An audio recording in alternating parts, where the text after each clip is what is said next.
Hi, I'm Dave Cross, and I'm a Photoshop photographer. The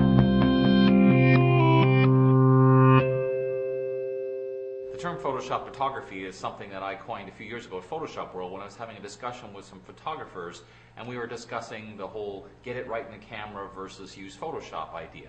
Now, don't get me wrong, I'm all about getting it right in my camera. I'm a lazy Photoshop user and photographer, so if I can get everything perfect in my camera, I'm all for that.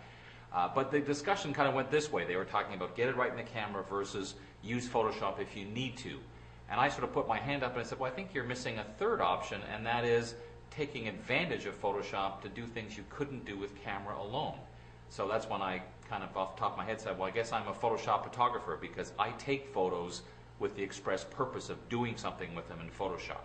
Now there's a few examples of this, and at least one of them I think offers an interesting sales opportunity for those of you out there that are in that business of selling your images, and that is planning ahead to make a more interesting composition or a composite image that you can sell to your clients. So here's a couple of examples of what I mean by Photoshop photography.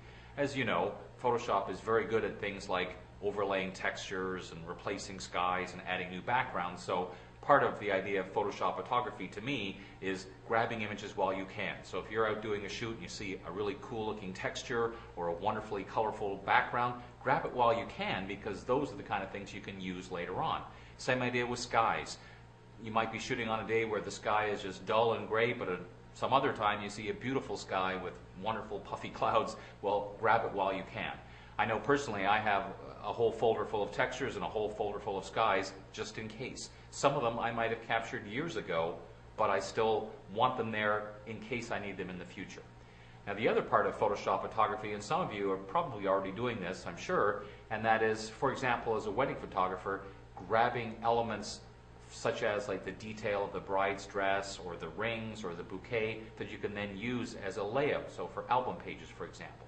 And you may not think of that as Photoshop photography, but that's the same thing to me is when it's almost like you're visualizing Photoshop through your lens. So when I'm looking through my lens, I'm thinking, okay, this would be my background. If I grab those leaves over there, I could make that kind of a cool border. So I'm kind of thinking about Photoshop as I do it. But here's what I mean by the idea of making this an interesting sales opportunity. Here's an example. When I was working with this young fellow, I was thinking ahead to, because he said, I want something really interesting and unusual. So when I took the first photo, this one here, I made sure that I left plenty of room to the side. So I kind of framed the photo with lots of room. Now, honestly, I didn't have a specific idea in mind right at that moment in time, but I just kind of knew chances are I will do something in Photoshop.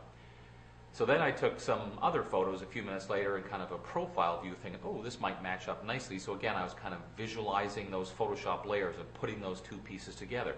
Why bother doing this? Because then you end up being able to create this really interesting layout that's very unique, one of a kind, and say to your clients, imagine how great this would look like as a big canvas put on your wall. So in this final piece of art, you'll see I also added his name using some quick Photoshop techniques.